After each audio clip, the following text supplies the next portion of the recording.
Welcome back to the Smart Driving Cars podcast. From GM Cruise to Waymo and Uber, we've got a lot to talk about. Thanks for spending time with us. I'm Fred Fishkin, along with the Faculty Chair of Autonomous Vehicle Engineering at Princeton University, Alan Kornhauser. Hi, Alan. Hey, good afternoon, Fred. Good afternoon. And in this edition, we are happy to have with us Los Angeles Times automotive technology reporter Russ Mitchell. Great to see you again, Russ. Great to see you too also, as well. Great having you, Russ.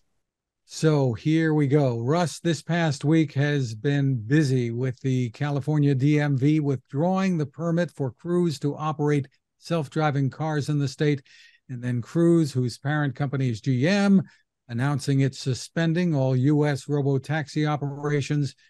Alan is among those quoted in your story about that decision, everything behind it. Give us an overview of the timeline here, Russ, that led us to this point.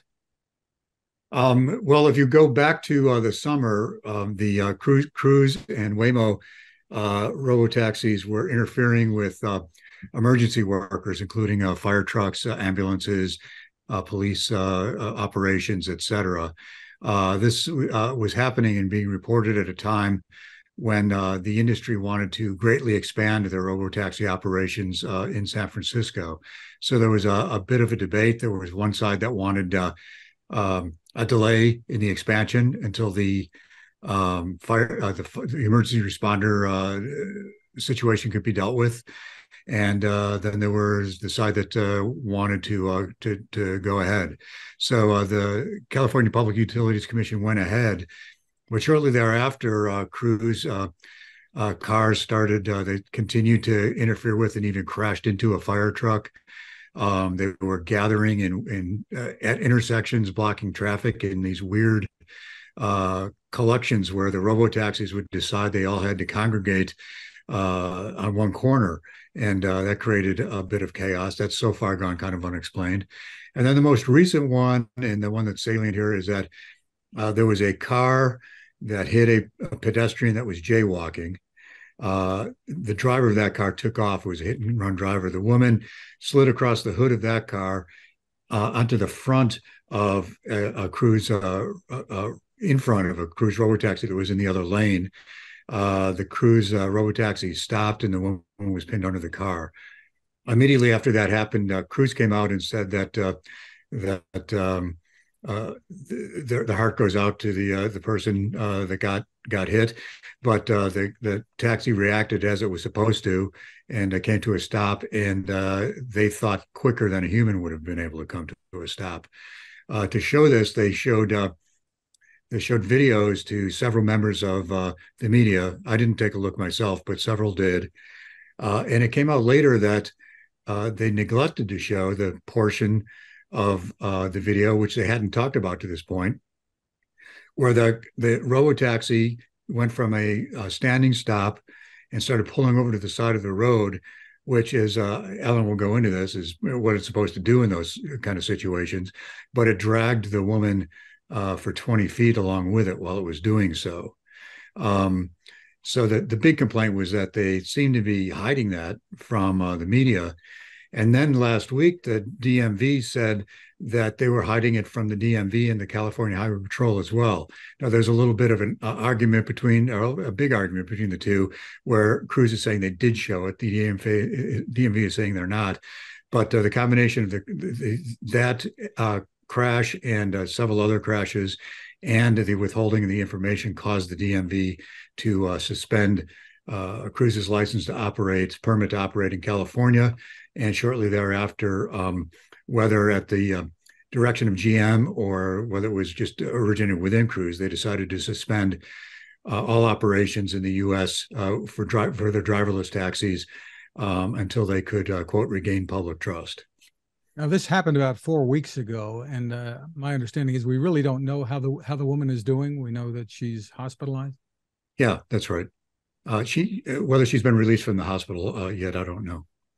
So let's talk about this public trust issue. The DMV saying Cruise didn't initially provide the full video with the woman being dragged.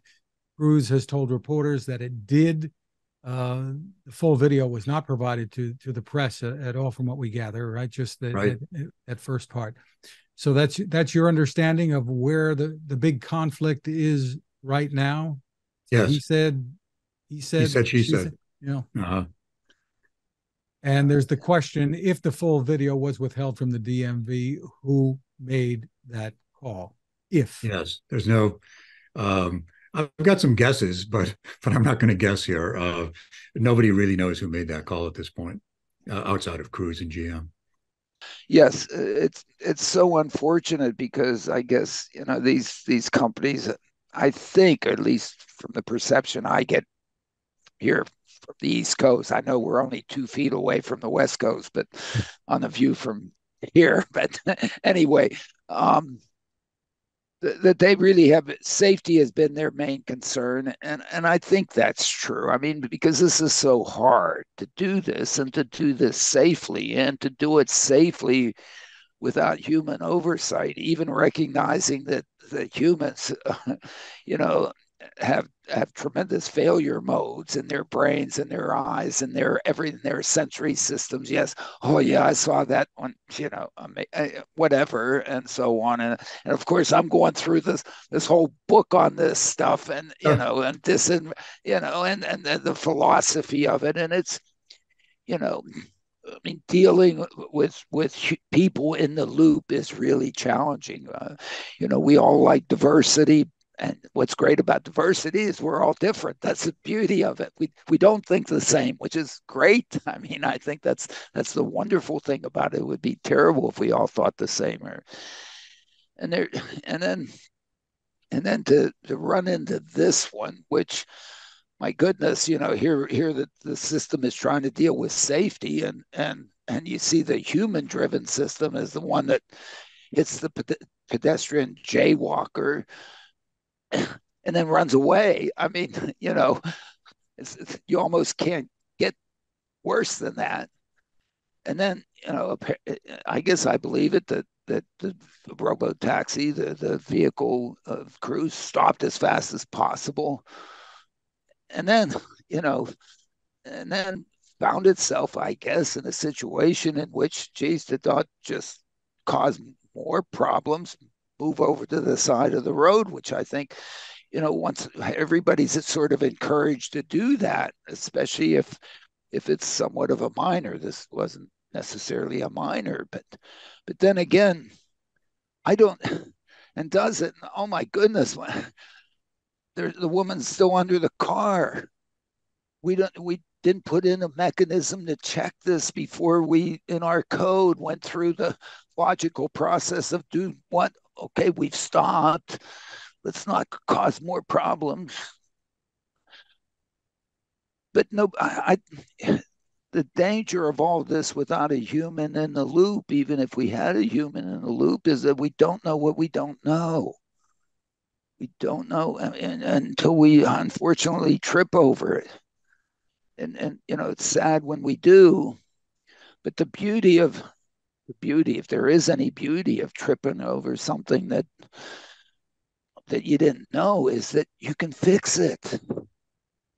Okay, Right. you do everything to mitigate and take care of the situation, of course, but and I don't think that we're going to have sort of the classical autonomous taxi, robo taxi, driverless vehicle ever do this again.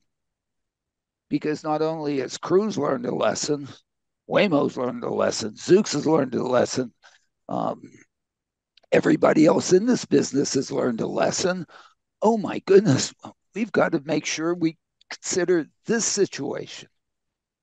And, It would seem, though, Alan, that it may be more than just a matter of rewriting some code, that they would need an additional piece of hardware, perhaps, from on the bottom of the front bumper, looking back, a little camera. I mean, not an expensive fix, but retrofitting, certainly. Right. And, and I threw that one out to Russ when we discussed this, when he was putting together his article. I mean, first thing came to my mind, I'm not saying that that's the elegant solution. It's probably, some other even better solutions, but at least you can put a camera there that looks backwards, and in the code you say, okay, I'm at rest. I should move out of the way, but hey, let's look at the camera looking underneath and see what it sees. And if it sees nothing, then yes. I mean, as I was discussing it with my classes this, half hour ago, hey, we can write this code. Yeah, I mean, not that, but it's fixable. That's so. In fact, unfortunately, what happened to this woman is tragic, but it's fixable and likely will not occur again. Okay, do have one caveat on that one. But that's where we should be with this, not, oh my goodness, somebody didn't let us know that they tripped over this situation and was keeping it to themselves and not coming forth and being forthright and saying, oh my goodness, we're really sorry here. We'll take care of it, but we can fix this. And everybody else can benefit. Waymo can benefit from it. Zoox can benefit from it. Mobileye can benefit from it. They all can benefit. They won't have to trip over this thing. But that is an if. I mean, it's a he said, she said thing right now. Well, at least as far as the DMV. But Russ, yes, Russ, jump in. I have a tendency. I don't know who to believe, but I think that the DMV and the California Highway Patrol would not casually state this situation. There's got to be more complexity around here than either side has revealed to us. But Alan, I agree with you, and I think that if the industry had done a much better job of focusing on transparency and public trust, the incidents like this would allow much more deliberate kind of analysis and action with the public support. But because of the way the industry has been non-transparent, including in areas with, Alan, you talked about years ago, not sharing basic safety information, like holding safety issues and safety lessons learned as proprietary, works against that. It works against public trust. And it gets down to the regulator level, where in the state of California, companies are allowed to basically at will black out any portions of their safety reports that they claim to be competitive. And you have to trust the DMV that they're doing a good job of monitoring these to make sure it's not competitive. But the fact is that details of safety are being hidden by the industry and by the government. It's the industry and the government working against the public trust, is how I summarize it. We've discussed this almost ad nauseum, Russ, for years now. Yeah, right.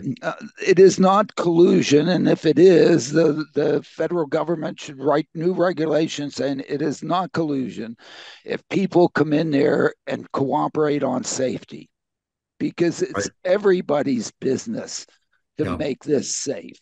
Because if one is unsafe, now if there's question about Cruise and what they're doing, guess what people are not thinking about Waymo? Oh, and some of these other folks that are out there who have smoke and mirrors and all this kind of. We can't have this. Yeah. We can't. It is so tough to know what you don't know. That when one of us trips over that and learns it, we should be on the mountaintops telling everybody else, don't you also trip over this? My goodness. I mean, sorry, we were so stupid. Sorry, I mean, whatever. But look, I mean, this one, and please, everybody, fix your systems so that this doesn't happen to you. But that requires exactly what you said, Russ. We have to be forthright about this. We have to be open about this. We can't become, I'm the safer one than you, because I know this and you don't. Is anybody joking here? I mean, unfortunately not. Seriously, come on. Because without public trust, then what do you have? I mean, I think I said it maybe to you a long time ago. If I don't want Waymo to come down my street, Cleveland Lane, I'll send Peggy, my dog, out there. It'll stop for it. I'll run out there with my jack. I'll jack it up, put it on cinder blocks, and I'll steal its wheels. I mean, Uh-huh. we've seen the attacks in San Francisco. I think they're staged. I really don't think people in San Francisco are that misbehaved that they go out there and Okay. attack the lidars with hammers. Yeah, well, that was one guy. I'm not sure it was a But guy. it was I one. You're wasn't. right. It was one Yeah, I person. have no idea. Because but okay, so some guy is trying to get 15 seconds of fame. Yeah, but there's a lot of the coning, the orange coning, Yeah, where there's a lot of that happening. it's not even cute. Sure, Yeah. yes, you're more intelligent than a computer. Great. Okay. Right. Cut it out. Okay. Yeah, but this is what Cruz doesn't understand, and what Waymo and all these people don't understand is that if they're forthright and they seem to be cooperating and sharing safety information and being honest with the public, then these cone people are going to look like crazy people. But Right. if you're going to be dragging people through the streets and then hiding it, people are going to think that orange coners really have an honest beef. I, what one of the things that I think that I've tried to write and suggest is that you know I love to think that I have a great solution for everybody. Hey Russ, you should. Hey, this is just perfect for you. Okay. Uh, What they really haven't done is they haven't gone to the communities and said, "Look, we have this gizmo. How could we make it work so that it helps you? It improves your life." mhm, Okay, they've done that with the those that lack sight a little bit. mhm. Okay, they've gone in there with those. I mean, wheelchair accessible. They've gone there and tried to. They haven't gone there with the general public and said, hey, in the 7x7 of San Francisco, where do you really? Where could we help you? Right. They, I, I'm going to get hate. What they haven't gone in there and asked and tried to listen and tried to say to the community, if they gone to public housing, to affordable housing areas and said, hey, how do we make this affordable living? Because we can now get you to places. How could we do that? When would you like to go? How do we make this convenient for you? Is the phone the right way for you to request us? They've gone to some people at the top. They've gone to council people here. They've had legislative people da. And they're lawyers. Yeah, and Along these they're lines, rich Alan, lawyers, and they're not people who ever needed a ride. Right. There are a lot of folks out there, these folks. They've never talked about the affordability that they can provide out there. They can give rides affordably at scale and make a ton of money without subsidy Hmm. and provide mobility to folks. What if they went into the community and said that? Okay. well, Now, maybe you've there's, talked about creating this welcoming environment for years now. There, right, in they're not right. going in there and say, hey, look at what I got. Well, I mean, Right. I'm being brutal and I'm sorry, but darn it. I mean, at least, from the bubble of Princeton, that's the way it looks. Yeah, Yeah. in the newsletter, Alan, you include Yeah. a piece from Forbes online from Steven Acquino. I think that's how it's pronounced. It's Yeah. headline: Cruz's San Francisco suspension exposes people's ableism and underscores abled privilege enjoyed by most. He says there's another consideration to take into account that's been missing, and that is accessibility and the lack of other options very often for people with disabilities. And I believe he has vision issues as well, low vision. So he's writing from that perspective. Yeah, and those with economic inability, that it's the difference between feeding their family and getting a ride. Okay. And a ride that's a good ride. I know there's public transit out there if you're willing to hoof it, and who knows where in the hell it takes you and hoof it back. These things can go from anywhere to anywhere. And it's not been, I'm not suggesting that they make that part of the message. They should just go to the communities and say, look, here's what we have. How can we help you? Let me listen to you, as opposed to, hey, look at this, do. Not the airport rides, but rides to help people who Well, really they, need they to can do go places. airport rides too, but Right. but but there are people who need. I don't know. At least we have them here in New Jersey, and they don't seem to want to come here. None of them are here. They claim because we might have snow. Are you kidding? How many days a year does it snow in Jersey, huh? Fewer days than San Francisco is locked down with fog, probably. I don't know. They drive me nuts. Then there was a press briefing held by Council Member Hugo Soto Martinez in Los Angeles, who said robo-taxis are not welcome in the city. Russ, this is your territory. Russ. Yeah, well, that's one of many voices in LA. I think my read, I haven't done a scientifically valid survey, but my read on the officials in LA is that they're fine having robo taxis in if they have some control over how they're used, if they're willing to share data and use already established common data sharing formats that the scooter companies already used. But by state law and by Governor Newsom's own preference, the state is allowed to dictate to cities when they're going to get robo-taxi service, how it's going to operate. Cities really have no power. So the first thing they want to do is get some at least a little bit more control over how that's going to affect their own cities and neighborhoods, including more transparent data. And if that came about, I think that you'd have some, this is my opinion, but you'd have much more enthusiastic support. But the way things are going now, and especially as the trust keeps being destroyed, you're going to get a lot more people in different cities. Some will continue to embrace them. So what?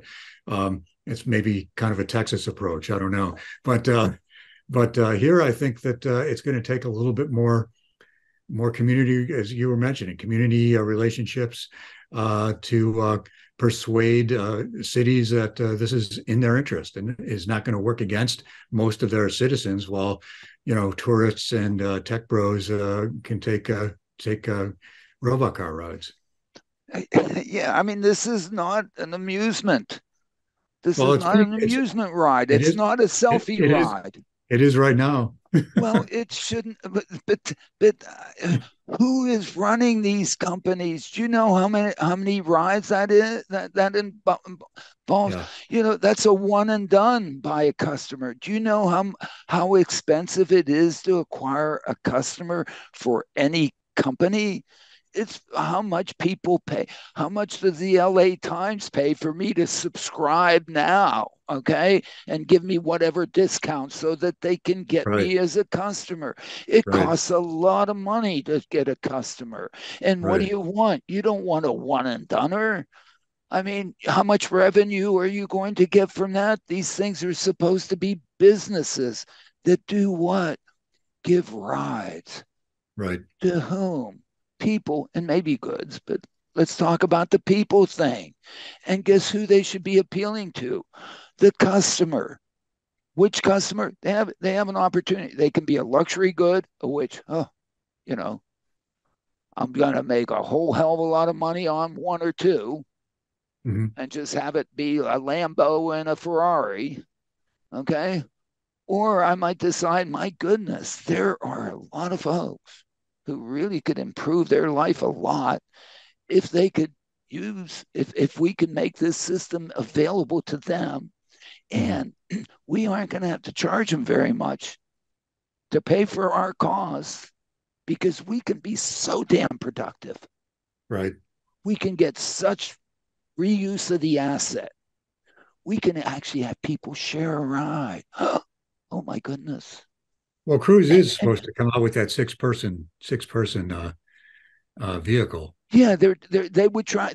Their objective was, but is that?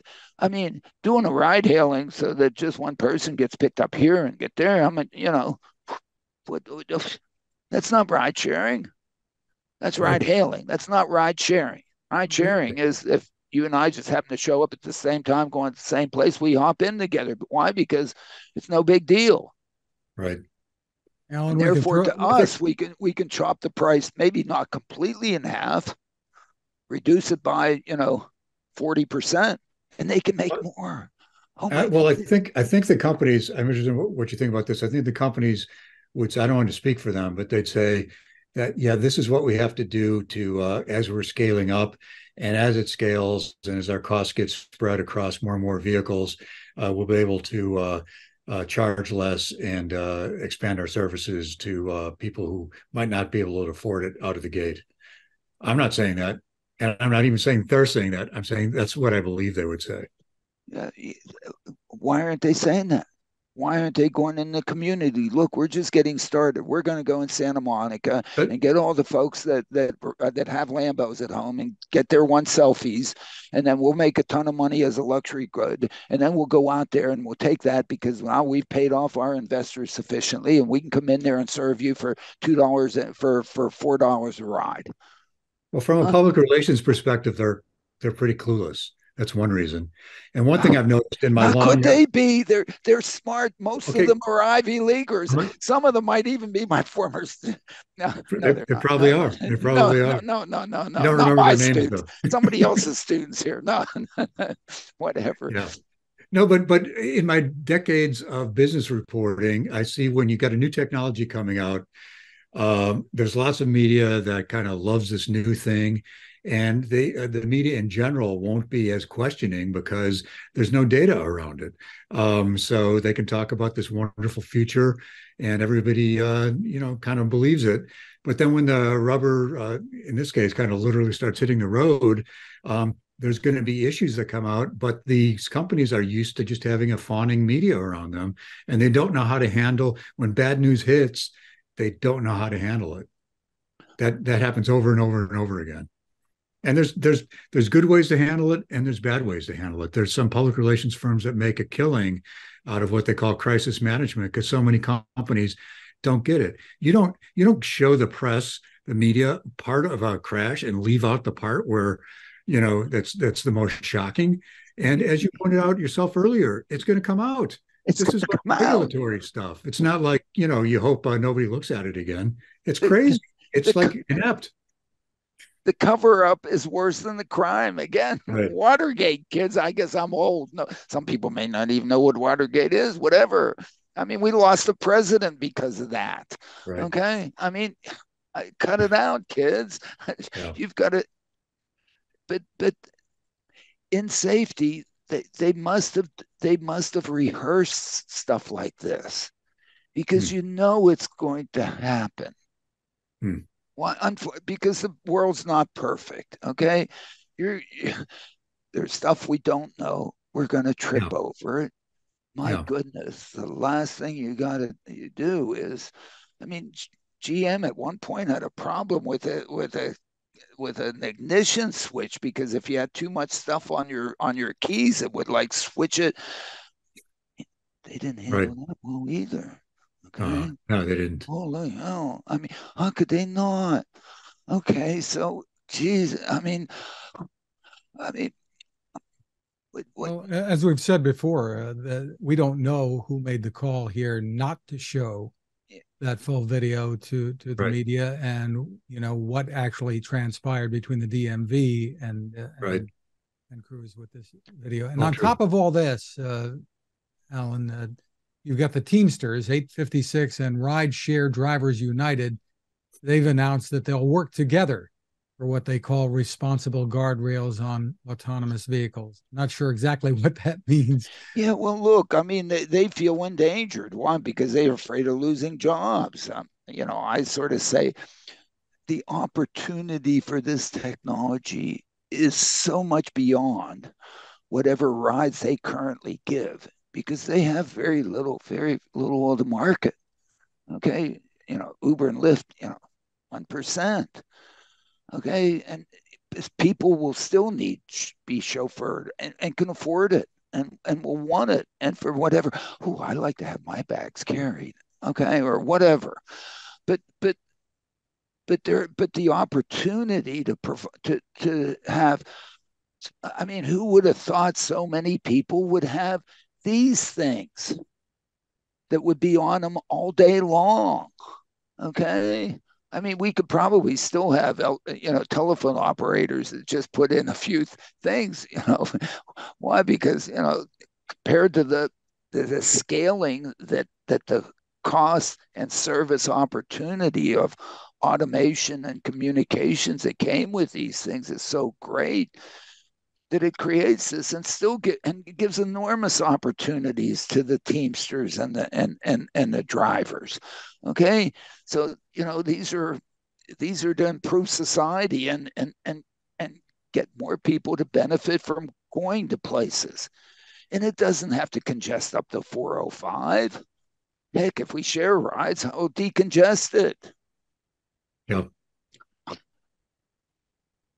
Meanwhile, Waymo is still standing, but in the latest Smart Driving Cars newsletter, Alan, you have the advisory from Waymo to riders that those who leave a mess behind in the vehicle, meaning a real mess, we won't go into detail maybe, they'll be charged a cleaning fee, $50 if self-reported, $100 for the first violation if unreported, and repeat violators, well, their account standing may be impacted. I just thought that was a beautiful email that Waymo sent out to its customers. It says, behave. If you don't behave, guess what?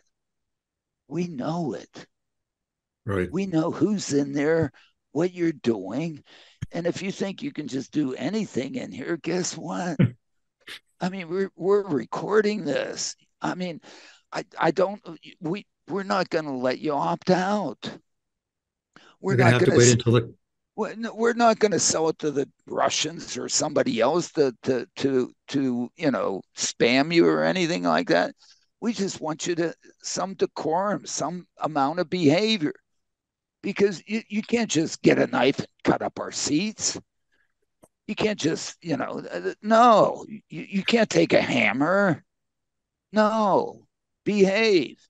Yeah. If you don't, then, to me, this is a reasonable thing for them to ask as they're going in and saying, how can we help you? But the quid pro quo has to be, some sort of appropriate behavior. And I don't think that is much for them to ask. And that Right. is a good, agreement. And if you behave, we think that we can be wonderful to you. Absolutely. We can, middle of the night, you need to go someplace. But guess what? We have cars waiting around here because we needed them for the peak. They're just dying to serve you. They'll do anything for you. And the marginal cost of us doing that is essentially zero. So we can price it to make it very attractive to you. Mm-hmm. Is this a value to you? Talk to us. How can we work together? So, Yeah. I mean, to me, that's the good handshake and agreement. Let's be civil about this. Yep. And if you don't want me, then okay, then we won't come. Mm-hmm. And I guess we can't be of help to you. I assume they're going to have signage in the vehicles, outlining this policy. And they do have your billing info, so they can enforce it, right? Well, right now, if it's an app and so on, you've got to have the app. I mean, but why do you even need an app? They could serve a community as a walk-up service. I don't know. Do I need an app to use an elevator? I don't.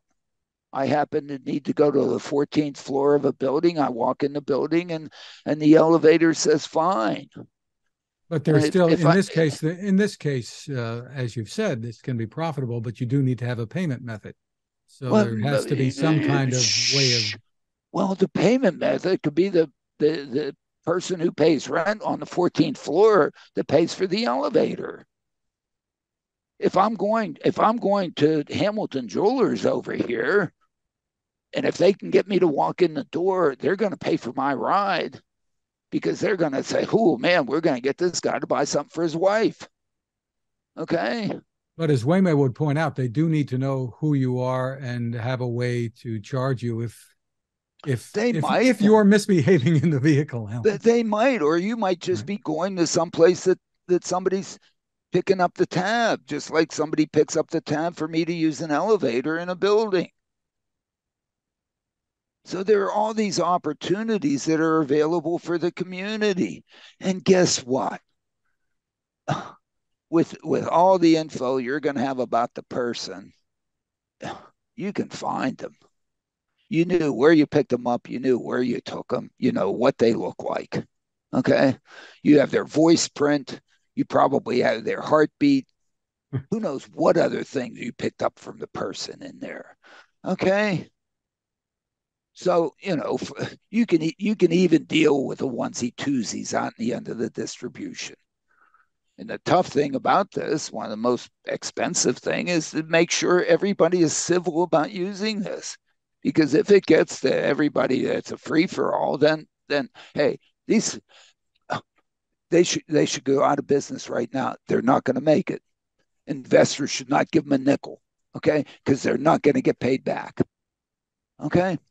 And if they can't also respect the community and share the information and start sharing stuff about safety and about who they're serving and be honest about what they're making, they don't. I think everybody's be more than happy to see them make a profit. Nobody Yeah, nobody I goes, agree. huh? Nobody I says, agree. "Oh, you know, oh, Google should pay for this or Alphabet should pay." Nobody's saying that. I don't think so. Come on. I mean, I So don't know what's happened. I guess I'm not an economist or something or whatever. I don't know what I'm not. I know I'm not anything.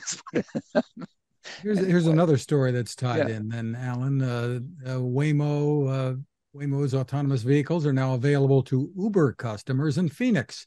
Riders will be able to have that option in the Uber app. And I've seen some discussions going back and forth about, okay, so people are going to pay the Uber rates for a driverless vehicle, and does that defeat the I mean, purpose, or I don't know. I mean, see, I don't know. I mean, I don't know what the definition of collusion is on pricing, but I don't know. I don't see United Airlines on my United Airline app telling me about the comparable American Airlines flight and tells me what the American Airlines charge is for that flight. I, I, I mean, I don't what this know. does, I suppose, is allow Waymo to make sure that its vehicles are being used more. Why more ones and dones? From somebody, a visitor that comes to Phoenix and Well, doesn't or happen to have the Waymo app.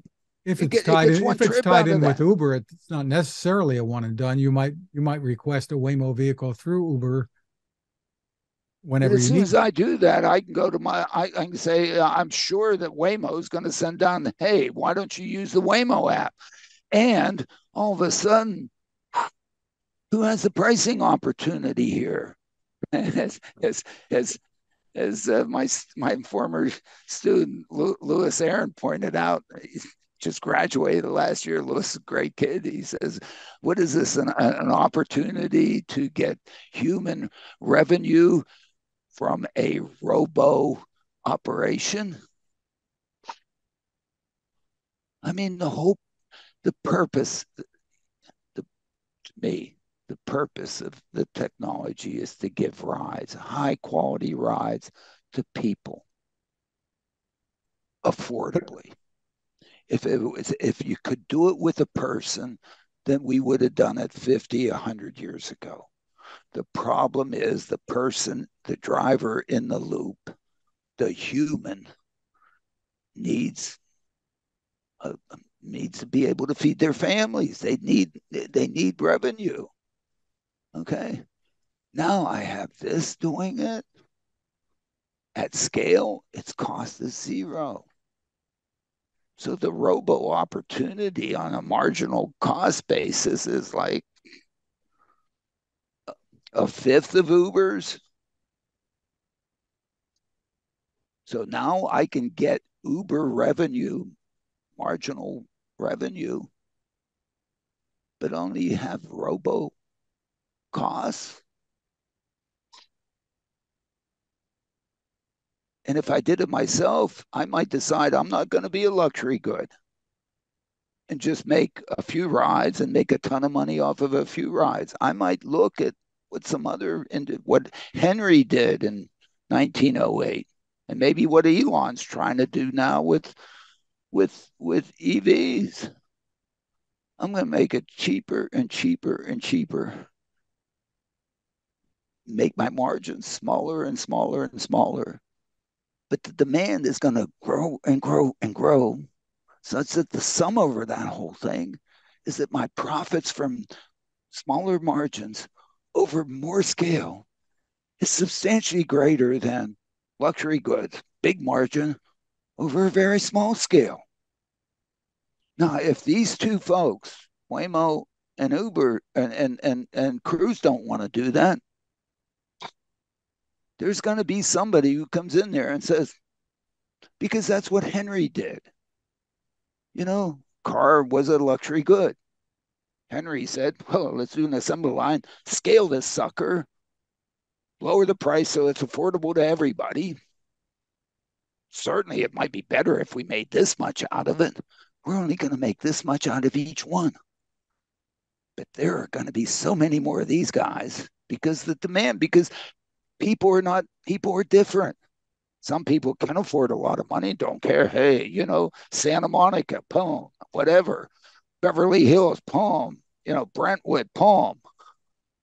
That's where they've started in LA. Luxury good. Right. Selfie good. Who? But my goodness, I think in LA, there are other places in LA where a lot of people could get a lot of value and could get more out of their affordable housing and make it affordable living if they only had mobility associated with them so that they could share in the broader good. And I guess in my own brain, I think that's why the scaling is. And how do we do that? We drop the price. We make less on each one, but there are so many more. Now, I don't know why these companies don't get it. But apparently, I guess I must not know my economics. So, what am I? I'm just, we're just here in little Princeton, Russ. What can I tell you? In a department called Operations, Research, and Financial Engineering. Well, what details, Fred? I don't know. I mean, Russ, you want to chime in on that? No, I agree. There are a lot of strategic decisions being made without a lot of information about the potential market, and they're experimenting, but they're starting out. And there's an argument. There's an argument that starting out the way they're starting out may make sense if indeed their goal is to perform or perform a service as if that you're describing. There's an argument for starting out that way, but I'm not sure that's their business goal. Yeah, I wish they would state it. If they don't have to be honest with us. They say their business goal is to make everybody safe. Yeah. Which anybody will say, yeah, right. I mean, I believe that they have to be interested in safety. They have to. It's necessary. Yeah, but it's not why they're in business. I'm sorry, anybody. They're business people, and they want to make as much money as they can. And the problem is as I see it, is that they're actually working at cross purposes. And by making the decisions they're making, and by trying to be so secretive about it, and by trying to jam it down people's throats, they're working against their own best interest when it comes to profit. Cruises shut down right now. Yeah. Yeah. Yeah. Yes, and it is enormously frustrating. It is just enormously frustrating. But anyway, maybe that. Look, well, they, this isn't the end of the story, obviously, and right. hopefully lessons will be learned, and things will get better. Yeah, and That's a maybe possibility. maybe it will be the next people that come in and not the first entrants. Okay, we don't no longer have it AOL or whatever, or, the Right, various things that we had before right. Google and so on, and there will be new things that come in after it. Okay, Mm-hmm. and so maybe the next guy. To me, if I look at it, if you can get productivity, if a vehicle can serve 100-person trips a day, 300 days a year, that's Mm. 30,000 person trips a year that a vehicle could serve. How much Yeah. could a vehicle cost? If you just charge a person $1 to pay for the capital costs, you have Mm-hmm. $30,000 in your pocket to pay for the amortized cost of a vehicle. Oh my Right. goodness. I mean, you should be able to maybe not buy a Lambo, but you should be able. And if it has so many lidars, schmidars, and widars on it that those things are the expensive things, then maybe we have to figure out how to do that less expensively. Well, that's And happening. Yeah. it is happening. And if the code costs a lot to generate, guess what? Replication cost is zero. Mm-hmm. You've got to scale. The only way you get the average cost of that down is if you do it over many. Mm-hmm. And then you can pay back your investors. But it has to be, you can't be a luxury good. Right. Or I mean, you could if you, whatever, and people, So it sounds like what you're saying is that their their fundamental business has got to be a mass market business, but they're treating it at this point like it's a luxury good, and it yeah, doesn't make sense. it doesn't make sense because there is a mass market business of giving rides. And Mm-hmm. guess what? If you really do a good job, maybe people will start leaving their cars at home. Yeah. Holy mackerel, then you can get it all.